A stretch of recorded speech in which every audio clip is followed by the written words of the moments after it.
우리 성경 말씀 교독합니다. 창세기 24장입니다.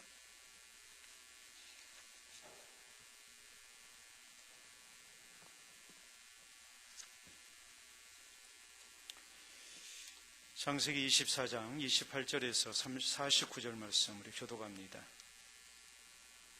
소녀가 달려가서 이 일을 어머니 집에 알렸더니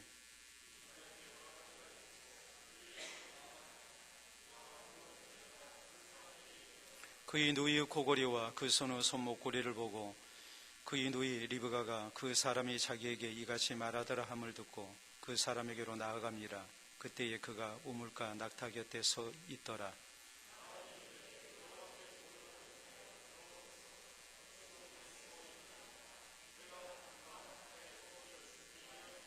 그 사람이 그 집으로 들어가매 라반이 낙타의 짐을 부리고 집과 사료를 낙타에게 주고 그 사람의 발과 그의 동행자들의 발 씻을 물을 주고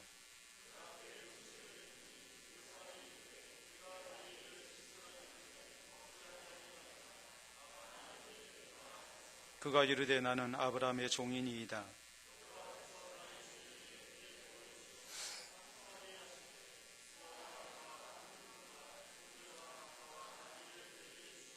나의 주인의 아내 사라가 노년에 나의 주인에게 아들을 낳음에 주인이 그의 모든 소유를 그 아들에게 주었나이다.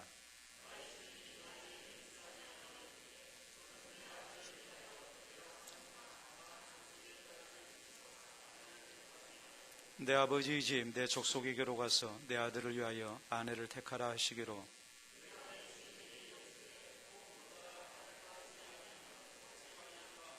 주인이 내게 이르되 내가 섬기는 여호와께서 그의 사자를 너와 함께 보내어 내게 평탄한 길을 주시리니 너는 내 족속 중 내 아버지 집에서 내 아들을 위하여 아내를 택할 것이니라.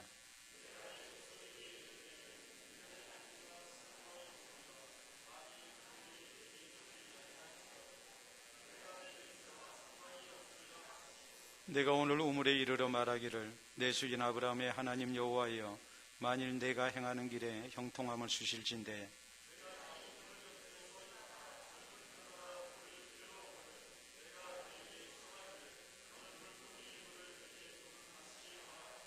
그의 대답이 당신은 마시라 내가 또 당신은 낙타를 위하여도 기르리라 하면 그 여자는 여호와께서 내 주인의 아들을 위하여 정하여 주신 자가 되리이다 하며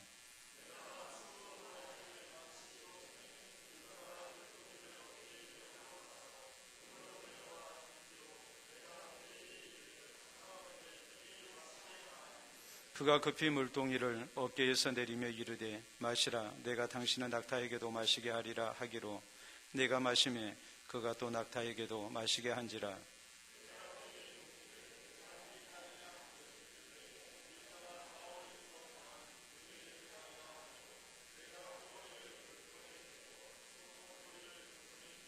내 주인 아브라함의 하나님 여호와께서 나를 바른 길로 인도하사 나의 주인의 동생의 딸을 그의 아들을 위하여 택하게 하셨으므로 내가 머리를 숙여 그에게 경배하고 찬송하였나이다.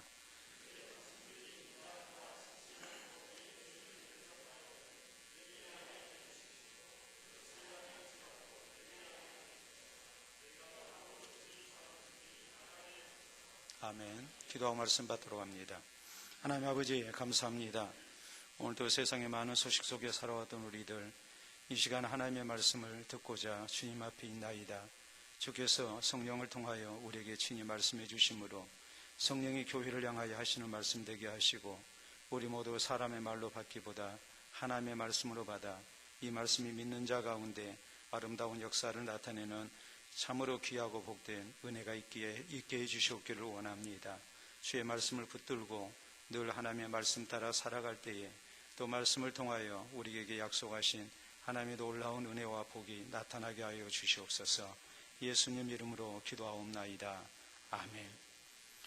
오늘 창세기 강의 62번째 시간입니다. 옛말에 교천언심이라고 했습니다. 사귈 교자와 물 얕을 천자 그리고 말할 언자 그리고 깊을 심자입니다.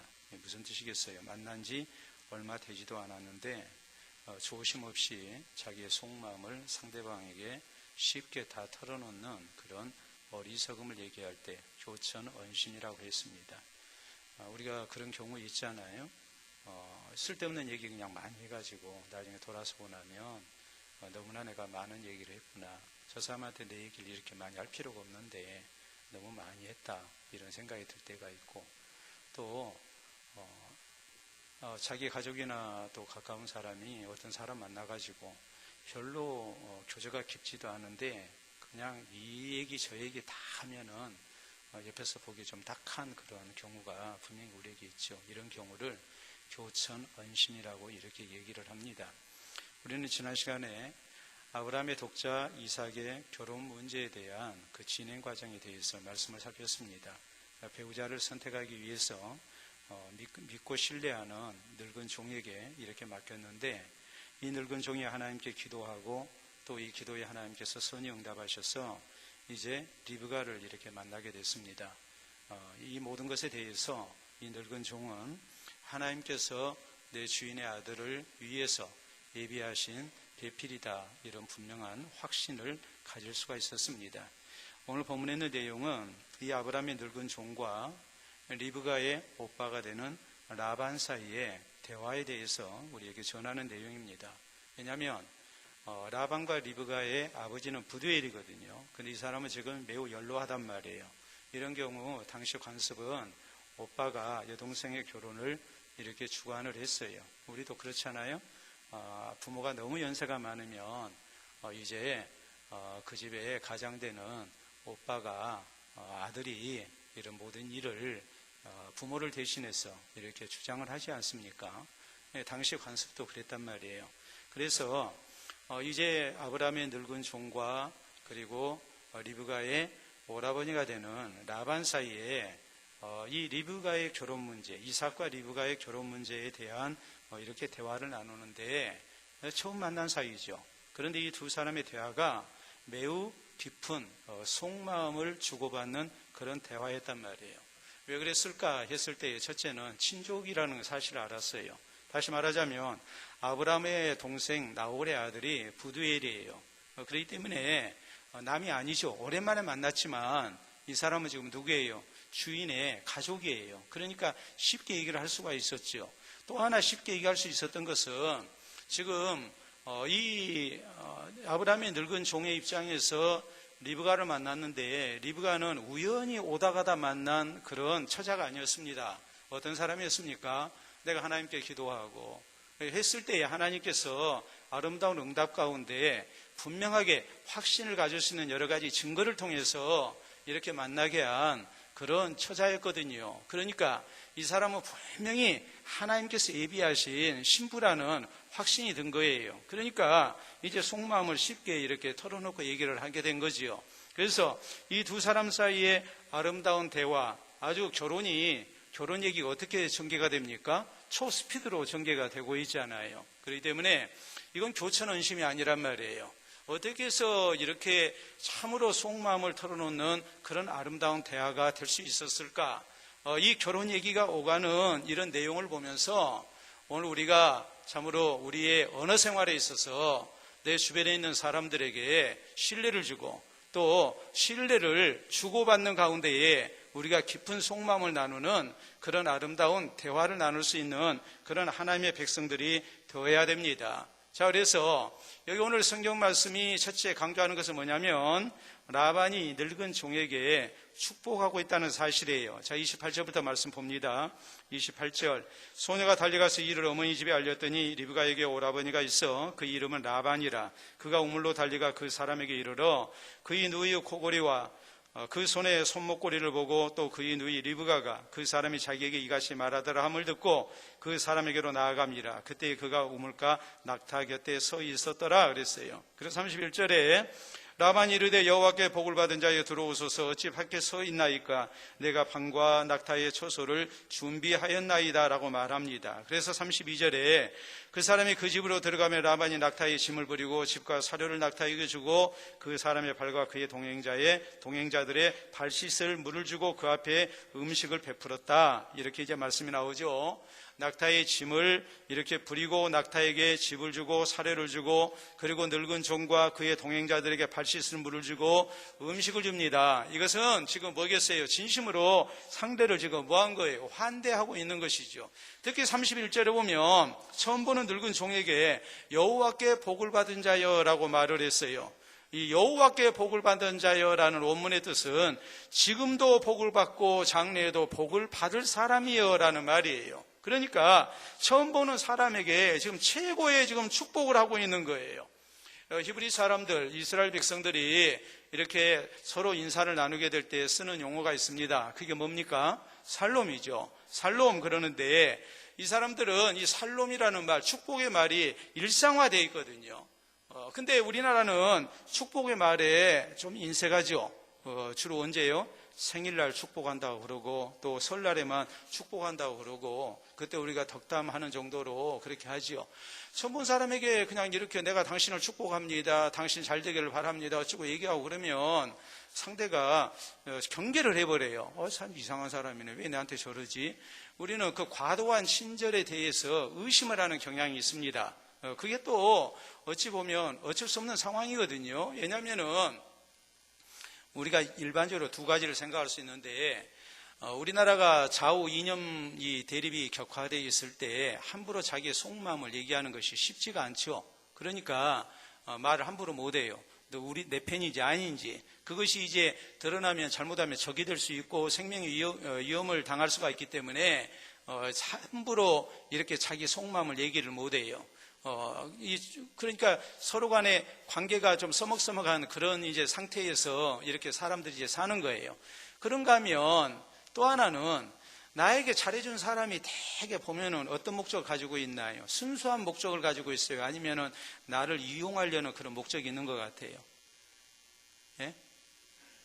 어떤 사람이 여러분에게 과도한 친절을 베풀면 그 사람 좋다 하는 그런 판단도 할 수 있겠지만 옆에 사람들은 뭐라고 그럴까요? 야, 그 사람 조심해 그러겠죠. 예? 네한테 그렇게 잘해준 거 좀 이상하다 그러겠죠.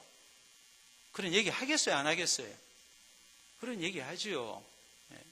그러니까 우리가 쉽게 이렇게 축복하고 한다는 것이 쉬운 일이 아니에요. 우리나라의 역사적 환경이나 또 현재 우리에게 주어진 그런 형편을 놓고 보면 다른 사람을 쉽게 축복하기가 이렇게 녹록지 않다는 것을 우리가 부인을 못해요. 그런데 성경에 보면 하나님께서는 우리에게 어떤 말을 많이 하게 하셨느냐? 축복의 말을 많이 하게 하셨어요. 축복의 말을 많이 하는 것이 좋은 대화의 시작이 된다고 지금 강조하고 있는 거예요. 라반이 지금 처음 보는 이 늙은 종에게 지금 최고의 지금 축복을 지금 하고 있는 겁니다. 여러분, 우리가 성경을 보면 그렇잖아요. 우리 예수님께서 나무 집에 들어가면 뭐 하라고 그랬어요? 먼저 평안을 빌라고 그랬죠. 축복하라는 말이에요. 만약에 너희가 빈 평안이 그 집이 합당치 아니하거든. 그 평안이 누구에게 돌아온다고요? 내한테 돌아온다고 그랬거든요. 예? 심지어 우리 예수님은 뭐라고까지 말씀하세요? 원수에 대해서도 뭐라고 그랬어요? 축복해라고 말씀을 하시죠. 그러니까 우리 그리스도인은 축복만 해야 하는 사람이에요. 우리가 창세기 47장에 보면 야곱이 아들의 초청으로 애굽으로 이주를 합니다. 그래서 애굽 왕 바로 앞에 서게 됐어요. 바로 앞에 서게 됐을 때에 야곱이 가장 먼저 했던 말은 뭐였냐면 바로에게 축복하는 일이었어요.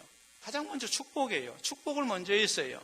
사도 바울이 써보낸 서신을 우리가 보면은 처음 꼭 뭐로 시작하냐면 축복으로 시작돼요.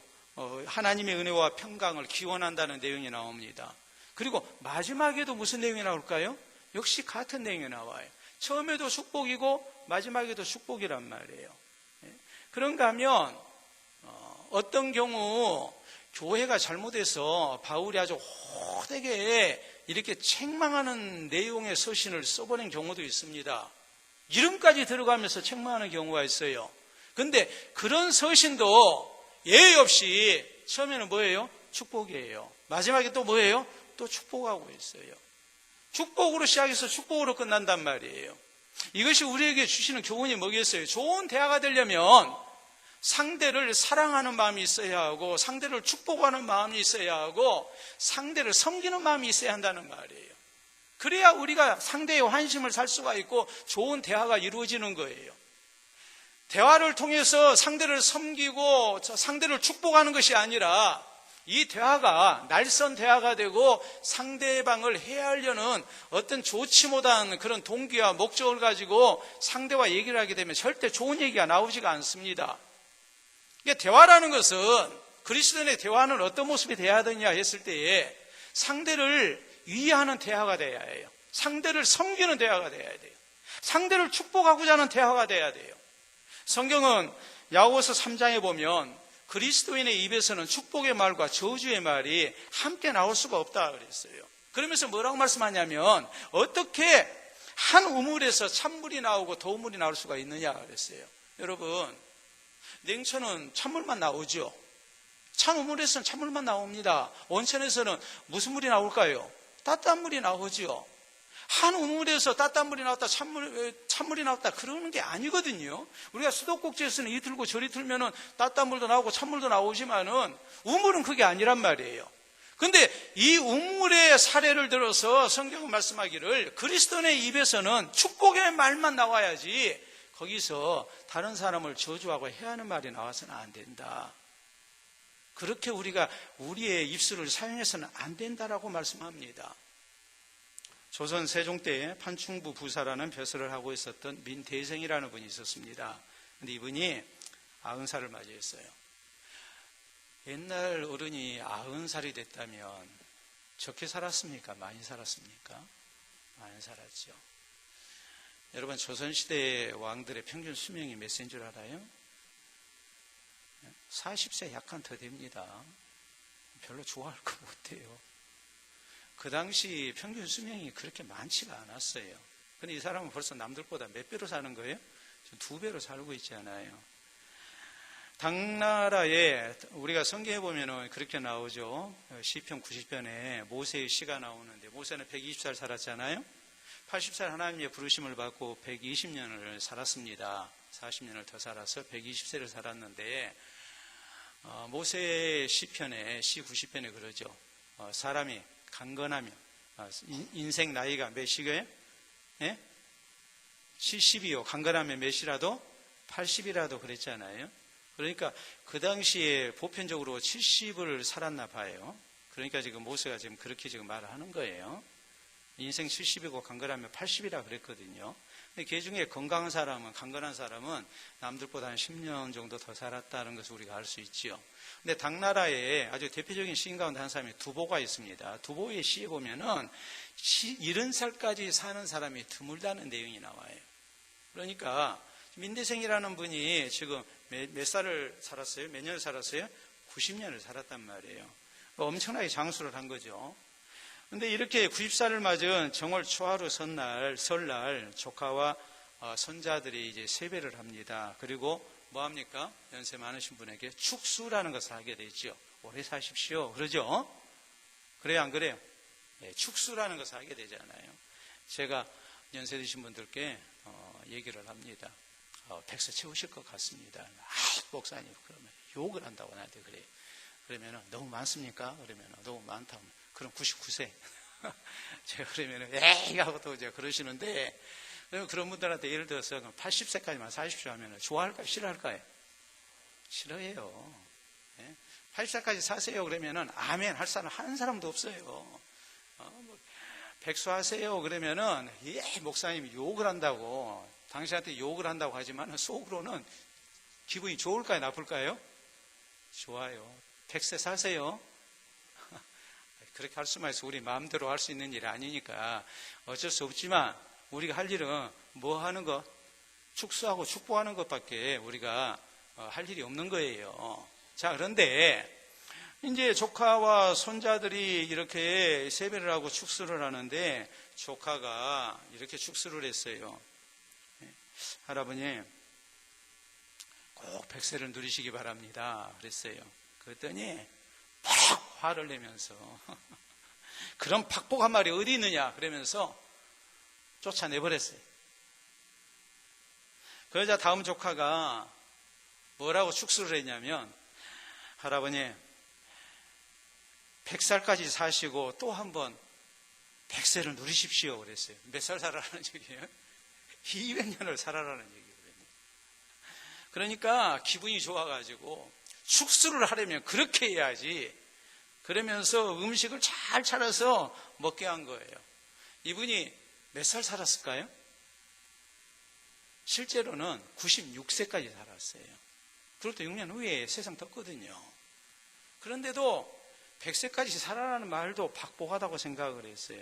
장수에 대한 인간의 끝없는 욕심을 보여주면서 한편으로 축복의 말이라는 것이 상대방을 섬기는 말이 얼마나 중요한가를 우리에게 말하고 있는 거예요. 난 깎아내리려고 하지 말고 죽여주는 말을 해야 하는 것이고. 우리가 말이라는 게 그렇잖아요. 떡은 돌면 돌수록 뭐하고? 줄어들고 말은 돌면 돌수록 더해진다고 그러거든요. 그런데 이상하게 축복의 말은 우리가 아주 인색하게 하는 경우가 많단 말이에요. 성경 베드로전서 3장 9절에 우리에게 말씀하기를 악을 악으로 욕을 욕으로 갚지 말고 도리어 복을 빌라. 이를 위하여 너희가 부르심을 받았으니 이는 복을 이어받게 하려 하심이라 그랬어요. 하나님이 우리가 대를 이어가면서 복 받기를 원하세요. 그런데 누구에게 복을 주시느냐 했을 때에 욕하고 악을 악으로 갚는 사람이 아니고 뭐 하는 사람이요? 복을 빌어주는 사람이 복을 받는다. 그렇게 말씀을 하세요. 다른 사람을 축복해야 하나님의 복을 받는 거예요. 우리가 아름다운 대화를 하려면 어떤 대화가 돼야 하느냐? 상대방을 위하는 대화가 돼야 돼요. 상대방에게 복을 끼치는 대화가 돼야 한단 말이에요.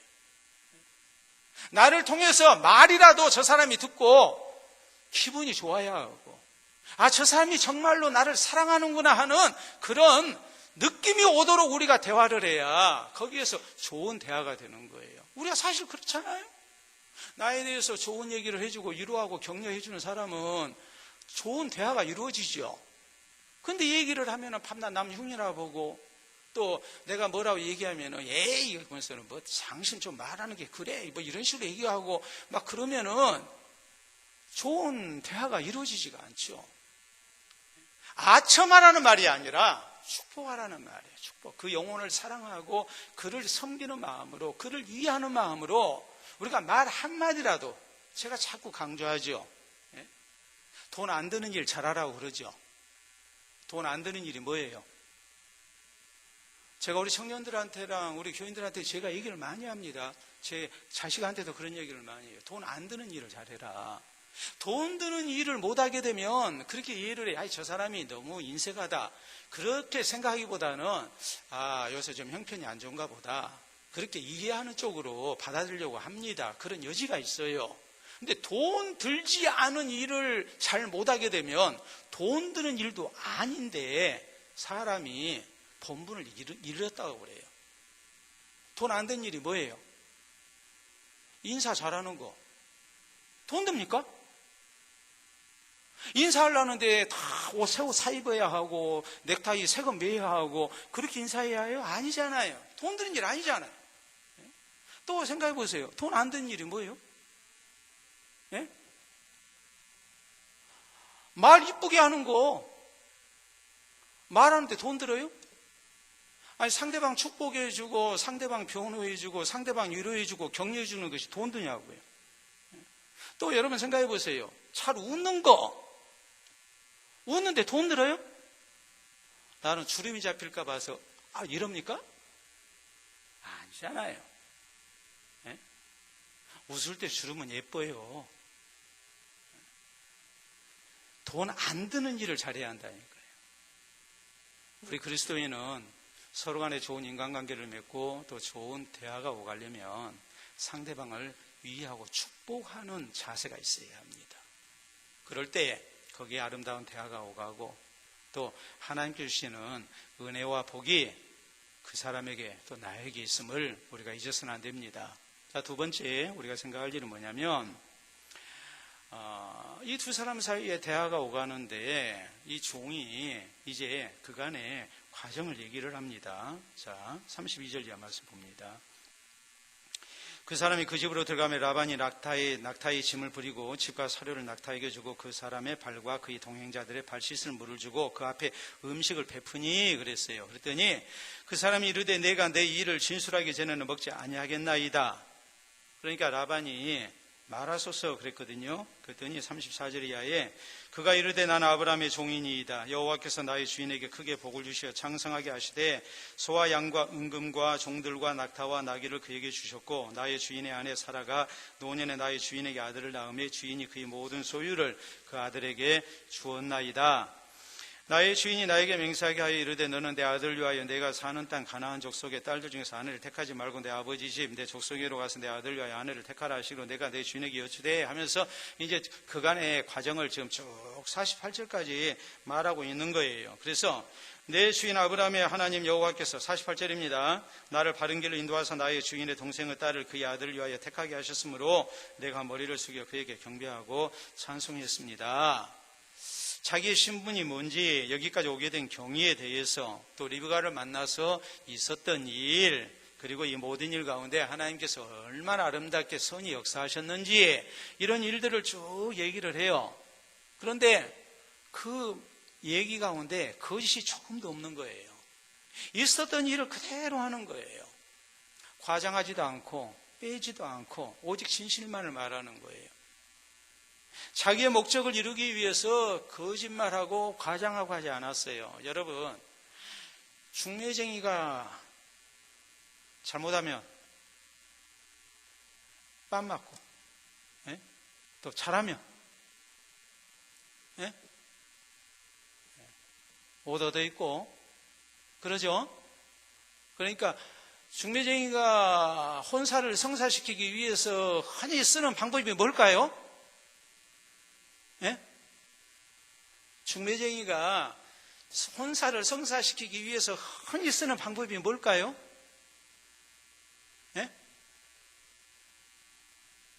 여러분, 중매는 못하겠습니다.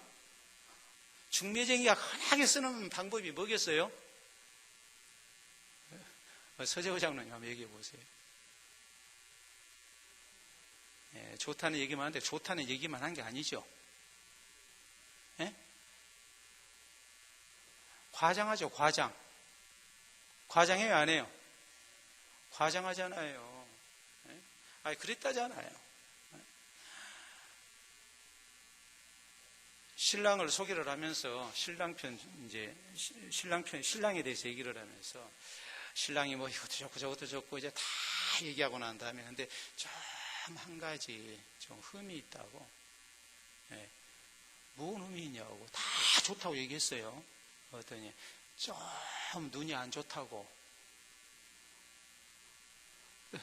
눈이 안 좋으면 안경 쓰면 되지. 뭐 라식 수술도 하고. 그럼 혼사가 이제 잘 진행이 돼서 이제 결혼을 하기로 했는데 나중에 봤더니 눈이 안 좋은 정도가 아니라 눈 하나가 없어요.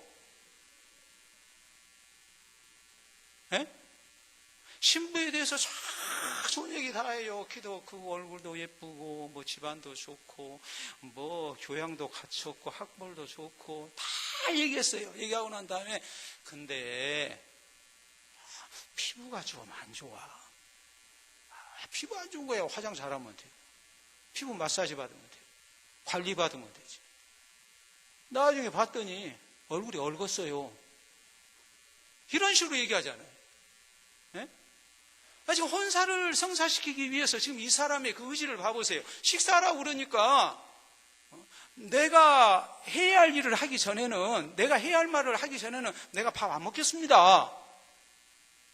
그리고서 지금 얘기를 쭉 하잖아요. 뭐 어떻게든 지금 자기 확신이 있잖아요. 이 사람은 이 리브가는 하나님이 정해주신 배필이라는 확신이 있잖아요. 지금 마음에 쏙 들었잖아요. 지금 더구나 지금 얼마나 먼 길을 왔어요. 만약에 헛수고가 되면 얼마나 또 고생을 해야 합니까? 이 사람이 젊은 사람이니까 늙은 종이에요. 지금 동행자들도 많잖아요. 지금 그 먼 길을 왔고 어떻게든 이런 상황이면은 성사시켜야 하잖아요. 그러면은 없는 얘기도 막 지어낼 것 같고 막 하겠는데 전혀 그런 말 하나도 하지 않고 그 말이 완전히 뭐예요? 진실된 말만 하고 있는 거예요. 더하거나 뺀 것이 없어요. 그냥 진실만 얘기하고 있는 거예요. 있었던 일 그대로 얘기하는 거예요. 여러분, 그리스도인의 대화의 중요한 원칙이 뭐겠습니까? 진실을 말하는 거예요. 우리 예수님께서는 마태복음 5장 33절 이하에 헛맹세하지 마라, 옳다 아니다를 확실하게 해라. 그 당시 사람들이 이렇게 거짓말로 맹세를 했어요. 그리고 지켜요 안 지켜요? 안 지켜요. 그러니까 예수님께서 헛맹세하지 마라, 옳다 아니다를 확실하게 해야 한다. 우리가 사도행전 10장에 보면은 성령께서 베드로를 움직이셔서 이제 고넬료 가정에 가게 하십니다. 그런데 그때 고넬료에게는 천사가 나타나서 베드로를 청에다가 이제 말씀을 들으라고 그랬거든요. 그래서 둘이 이제 만나서 이렇게 얘기를 합니다. 얘기를 하는데 우리가 사실 여러분 그렇잖아요. 한 사람은 성령의 음성을 들었고 또 한 사람은 천사의 지금 음성을 들었어요. 그러면 좀 과장이 되겠어요, 안 되겠어요? 여러분에게 만약에 천사의 음성이 들렸으면 과장이 되겠어요, 안 되겠어요?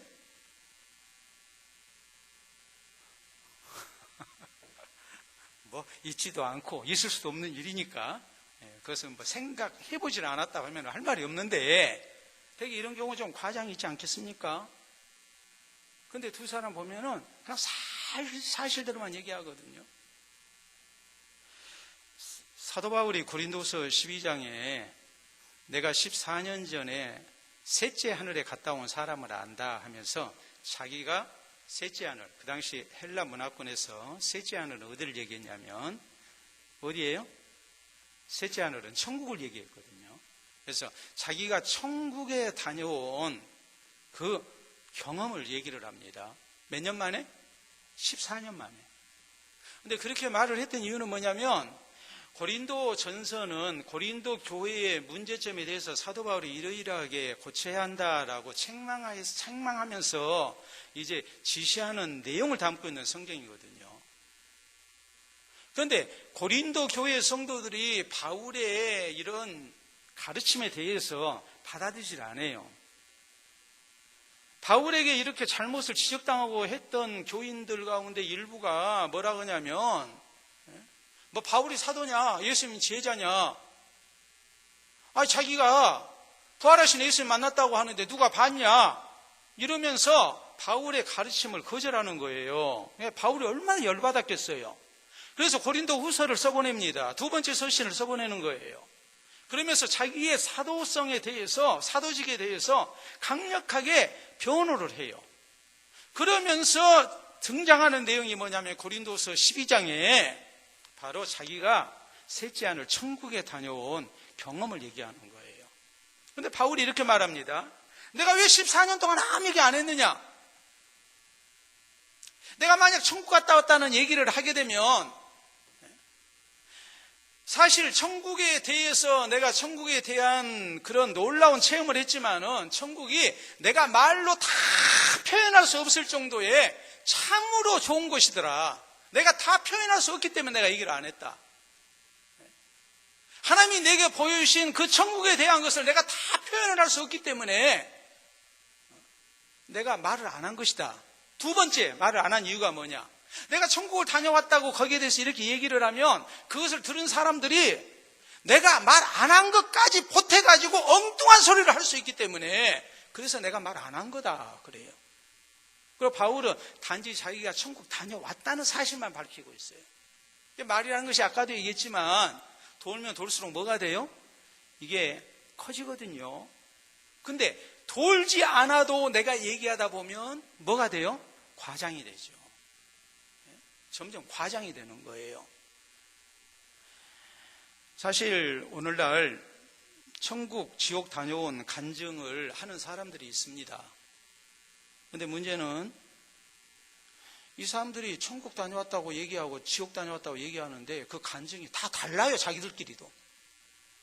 그래서 얘기하기를 광주를 봤는데 어떤 사람은 저기 백운동 가서 보고 왔고 어떤 사람은 일곡동 가서 봤고 어떤 사람은 계림동 가서 봤고 그런 거 아니냐 이런 조롱도 나옵니다. 또 한 사람이 천국에 대해서 간증을 하고 지옥에 대해서 간증하는데 1년 전 간증하고 지금 간증한 내용하고 보면은 훨씬 더 내용이 과장이 돼요.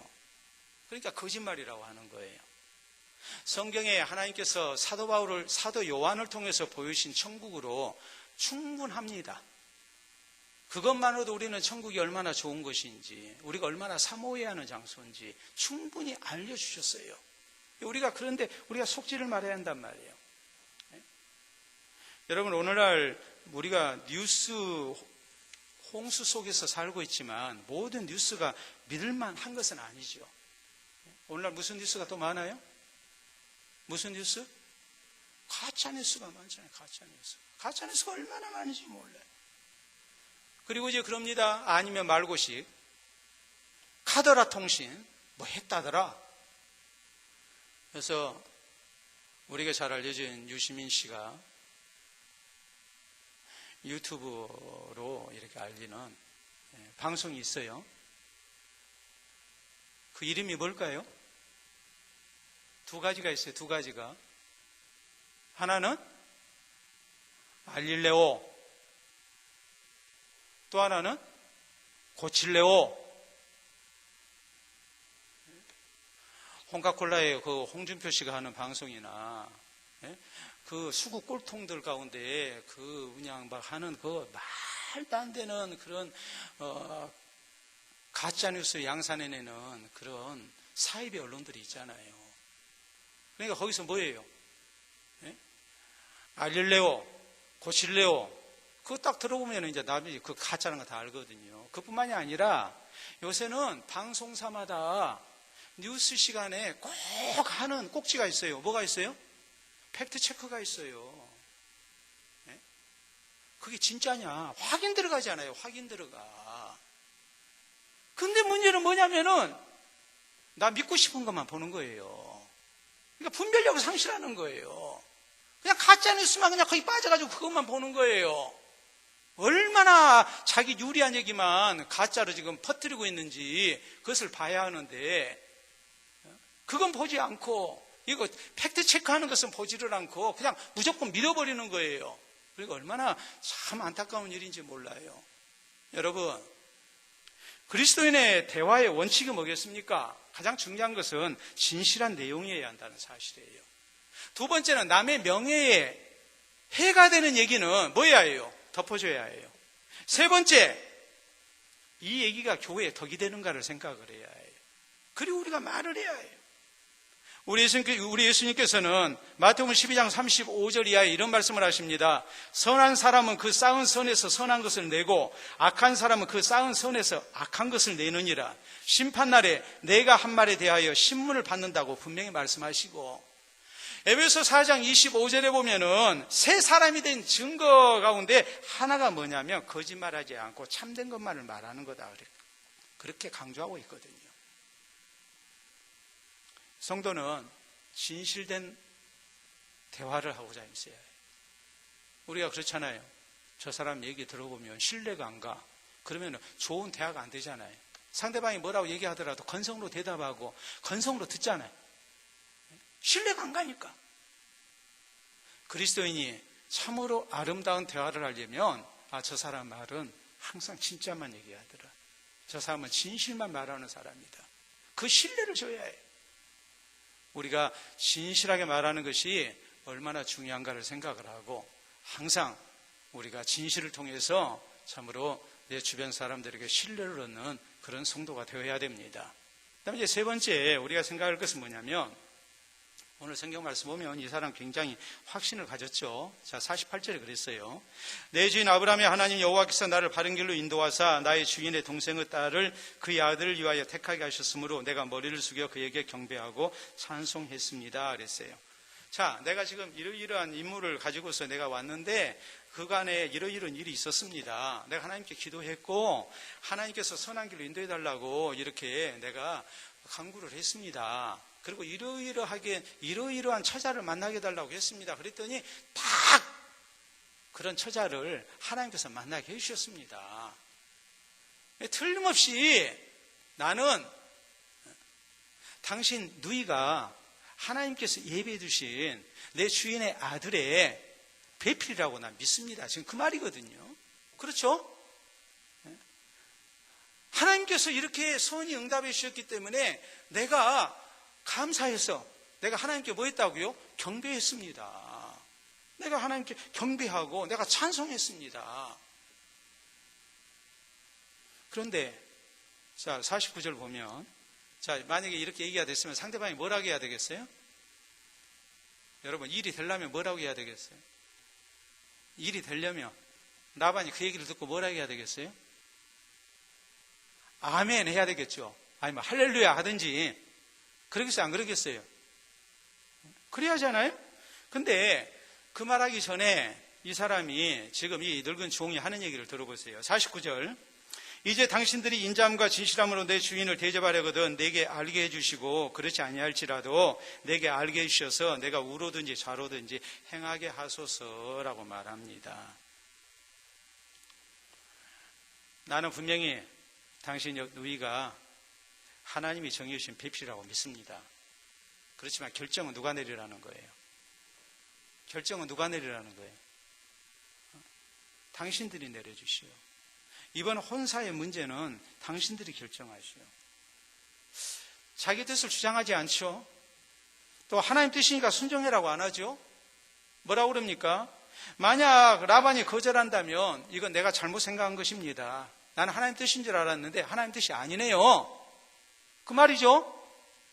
또 하나님 뜻이 아니라면 하나님께서 당신 누이 말고 틀림없이 또 다른 처자를 배필로 준비하셨을 겁니다. 난 그렇게 생각합니다. 그렇게 믿습니다. 이 말이죠.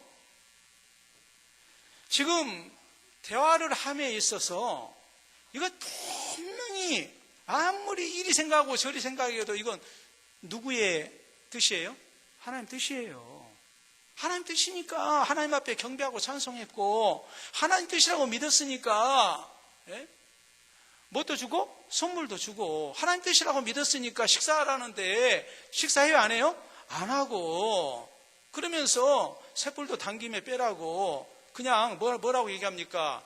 자기가 찾아온 목적을 지금 그간의 자초지종을 다 얘기를 하잖아요. 진실되게 얘기하잖아요. 과장할 필요도 없었잖아요. 거짓말할 필요가 없었잖아요. 그럼에도 불구하고 나는 하나님 뜻이라고 믿으니까 당신도 믿음을 가지시오, 따라오시오, 그렇게 얘기하지 않았다는 거예요. 우리나라의 잘못된 토론 문화가 뭐겠습니까?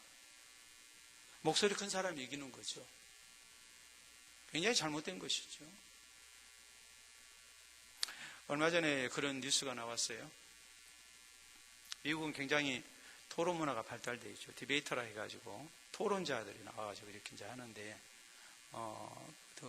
덴젤 워싱턴이라고 하는 그 디베이터라는 영화가 있었어요. 그 누구 보신 분 있어요? 한 번씩 보면 참 좋은데, 그 발음 훈련하기 위해서 입에다가 볼펜 끼우고 말하는 훈련하고 막 뭐 그런 것도 나오고 막 그럽니다.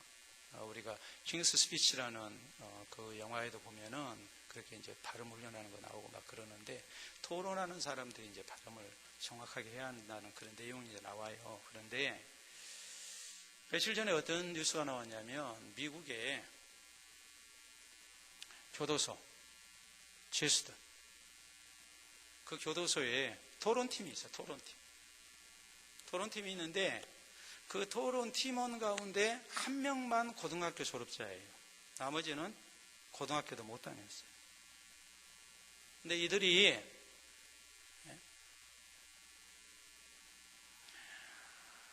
굉장히 유명한 대학, 그러니까 영국의 옥스퍼드 대학, 그 전에 하버드 대학 토론팀하고도 이렇게 토론을 벌였습니다. 그래가지고 이겼어요. 교도소 안에가 있으니까 제한된 책밖에 없고 인터넷도 사용 못하고, 그런데 토론에서 그 심사하는 사람들이 교도소 팀이 이겼다고 이렇게 판정을 그렇게 내렸어요. 그리고 상대방은 깨끗이 인정을 했어요. 깨끗이 인정을 했다고요. 우리나라 같으면은 아예 토론이 되겠어요, 안 되겠어요? 안 되죠. 그리고 심사하는 사람들이 무조건, 아니 예를 들어서 광주 교도소 있는 죄수들 토론팀, 대학 졸업자는 한 명도 없고 고등학교 졸업자 한 명, 나머지는 다 초등학교, 중학교 다음에 학교도 못 다닌 사람. 서울대에서 뽑은 토론팀하고 같이 토론을 벌린다? 이건 상상할 수 없는 일이죠. 그렇잖아요? 그런데 토론을 했어요. 토론하면 심사위원들이 이건 뭐 보나마나 누가 이겼다고 하겠어요? 그 학벌 보고 이쪽이 이겼다고 그러겠죠. 그런데 교도소 팀이 이겼다고 이렇게 판정을 해줬거든요. 그래서 그게 뉴스가 됐어요.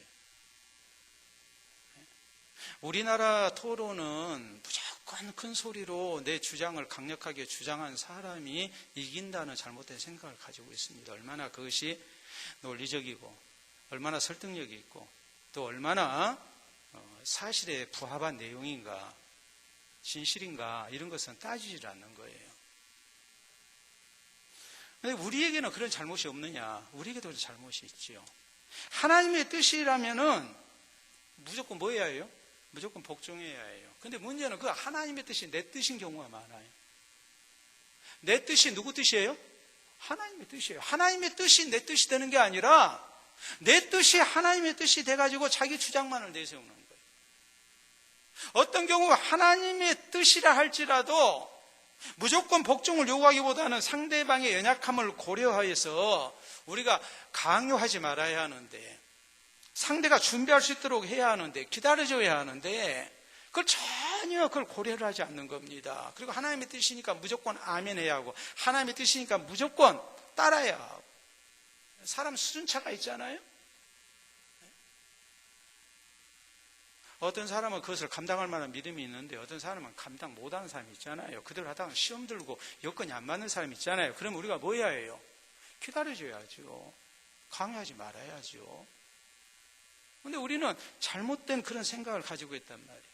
우리가 여호수아서 22장에 보면은 요단 동편에 먼저 이스라엘 백성들이 이렇게 이제 땅을 분배를 합니다.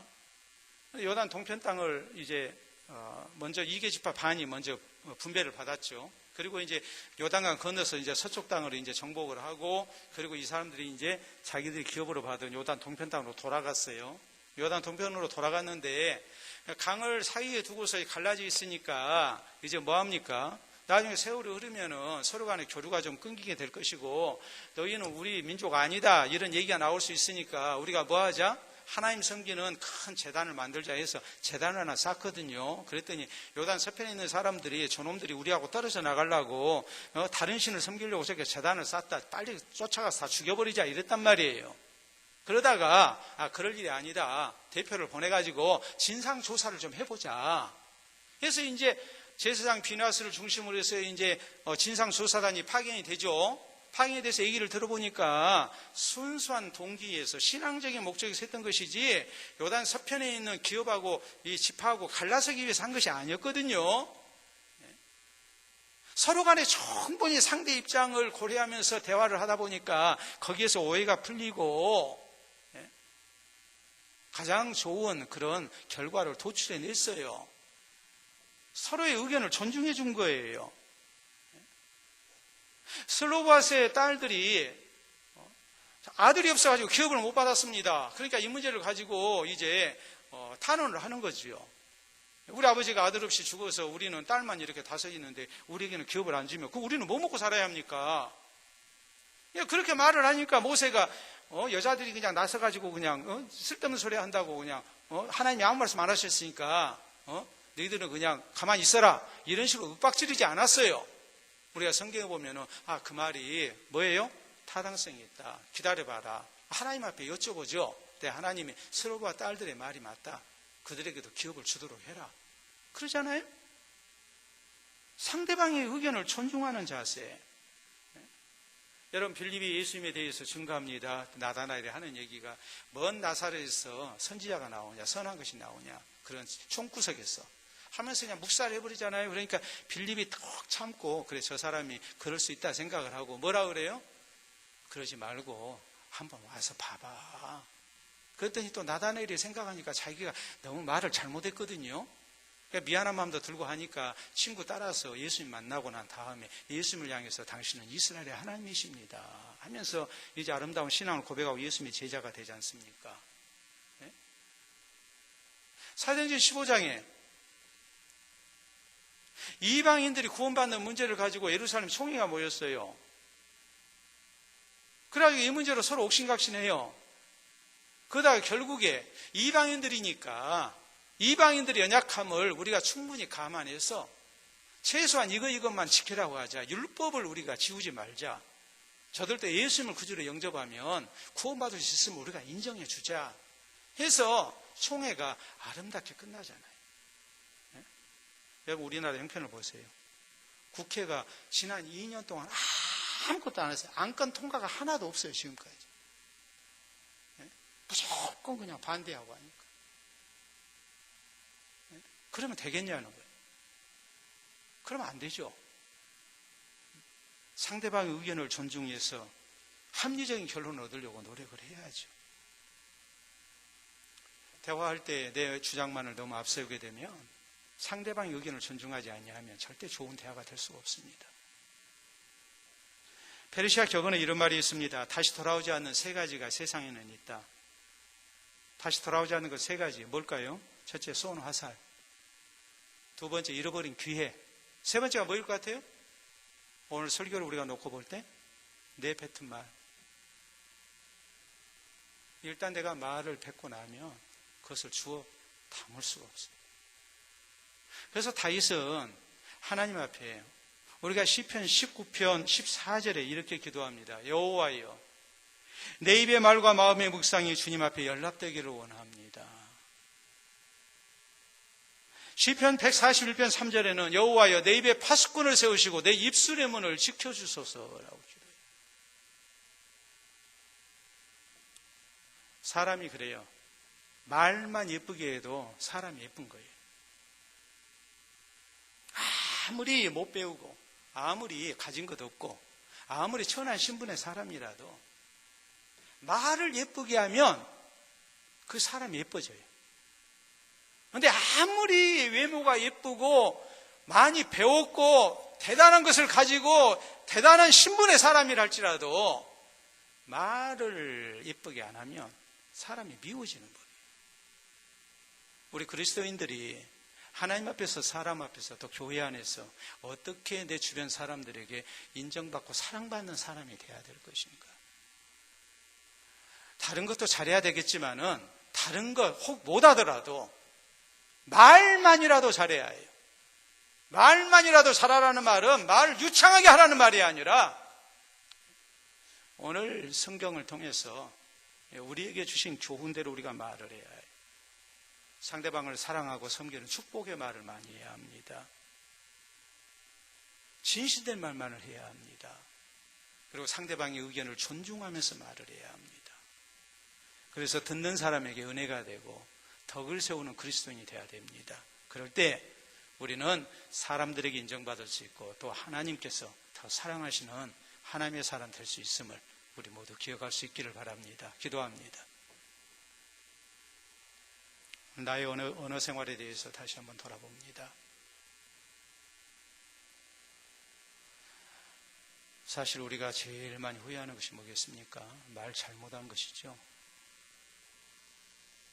한 날을 살면서 내가 그때 이 말 안 했으면 좋았을 텐데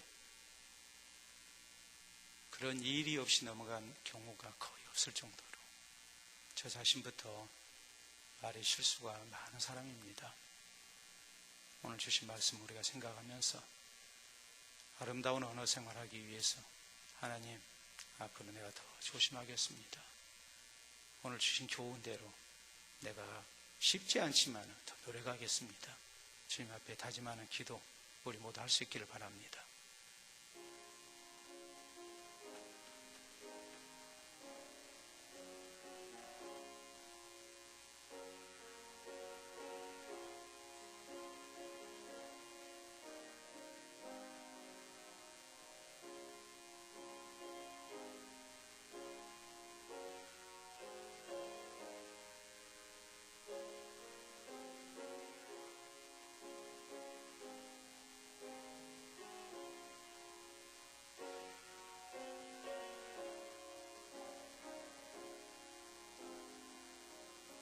이 시간도 살아계신 우리 아버지 은혜를 감사합니다.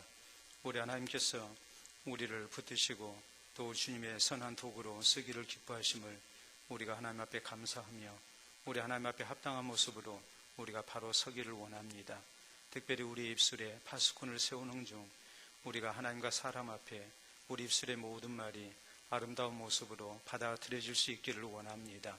항상 축복하는 말 많이 할 수 있도록 도와주시고 또한 진실된 말만 하게 하시고 상대방의 의견을 서로 간에 존중하며 우리가 아름다운 대화를 나누게 하셔서 대화를 통해서 우리가 더욱더 마음을 주고받게 하시고 서로 신앙 안에서 가까워지게 하시며 또 그리스도인의 덕을 세우게 하시고 하나님의 은혜를 끼치는 우리 모두가 될 수 있기를 원합니다.